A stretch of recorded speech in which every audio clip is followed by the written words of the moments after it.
Time to time, maybe from a plumber, maybe an auto repair person, but is there a reason to fear even touching one? That's what one of our viewers, Mina Williams, wanted to know after she saw this post making the rounds on Facebook this week.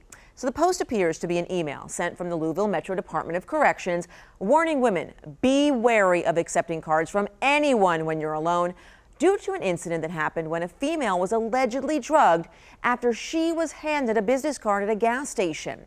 The substance on the card that left the woman feeling dizzy and short of breath is a drug called Burundanga that suspects are using to disable victims and steal from them. So with so many people sharing this post, we set out to verify if this warning is true, and it was actually sent out from authorities.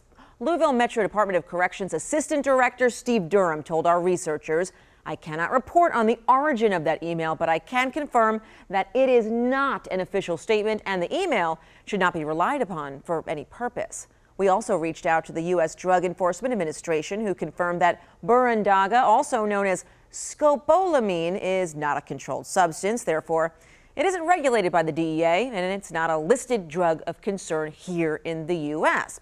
So there's also an FDA-approved scopolamine transdermal patch, a medication used to prevent nausea and vomiting caused by motion sickness, and that's placed behind the ear. So there have been cases of victims being drugged with scopolamine for theft in Colombia and Bangkok. That's according to reports from the U.S. Department of State in 2011. So no need to worry. We verified this email post circulating is false and should be disregarded.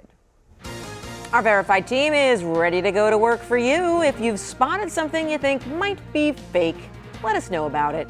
Find us on Twitter or Facebook at WUSA9 or email us the address verify@WUSA9.com.